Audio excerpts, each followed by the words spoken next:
try to derive the formula for the future value of an annuity. Right? Okay, so the formula is given as future value is equals to A bracket 1 plus I to the power of n minus 1 close bracket the whole thing divided by I. Okay, where A stands for the amount that you invest every year or every period, right? I stands for the interest rate, and N stands for the number of payments or the number of years, depending on the context, right? Okay, so how do we derive it? Okay, what we need to do is we need to draw the timeline first. Okay, so this shows the timeline where the numbers represents the year. That means this is the first year, second year, third year, N minus 1 year, and the nth year. Okay, and the A below stands for the amount that you put in for each year. Okay, every time that you put in, right? Okay, the value is still A, but for notation purposes, I shall call it A1, A2, A3, depending on the year that we're talking about. Okay, respectively. Okay, alright. So to start off, okay, what we need to do is we need to start from the last payment. Okay, we can't start from here. Okay, we need to total up everything, but we need to start from the last payment. Okay, the last payment, AN. Okay, you make a payment of A. Okay, but the thing is, because this is the last payment, okay, there is no interest added on to it. Okay, so it's just going to be A. Right? Okay, and then for the second last payment, okay, there is an interest added on to it. So A n minus 1, okay, is actually A 1 plus I 1 plus I. Okay, if you carry on, right, A n minus 2 is actually A 1 plus I squared, which you already learned in compound interest. Okay, if we keep going on, okay, our A2 is going to be A bracket 1 plus I n minus 2, and our A1 is equal to A 1 plus I n minus 1. Okay, so what we need to do is we need to total up all of this. Okay, but you see what happens when we total up, right? Okay, let's say I call it the sum Sn. Okay, because there are n terms over here, 1, 2, 3, all the way at the n. Okay, the first term, if you count this way, right, is just A. The second term, A 1 plus I.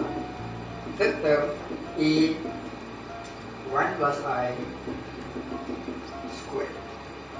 Okay, so if you carry on, right, okay, you realize that your last two terms, A 1 plus I n minus 2 and A 1 plus I n minus 1. Okay, this is actually, you know this?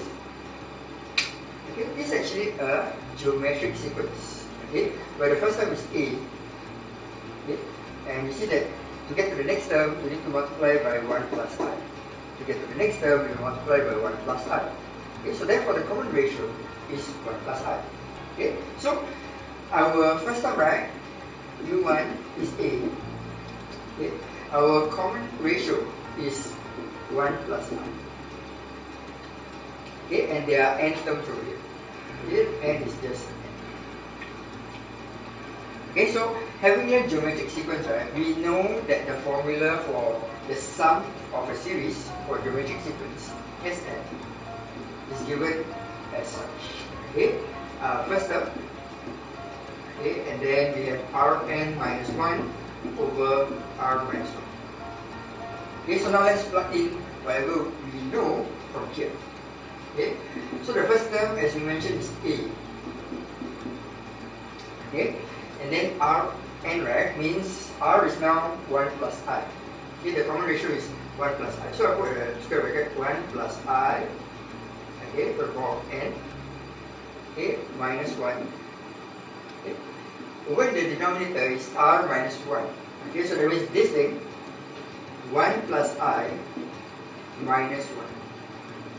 You will see that 1 plus I minus 1, the 1 will disappear. Okay, so I will erase it. And the denominator is now just I. And therefore, we have derived that the formula for future value is actually A 1 plus I to the power of n minus 1 divided by I. That's what we want. Right? Okay, so do remember understanding a way to derive is actually a way to derive understanding. Understanding a way to derive is actually a way to derive understanding.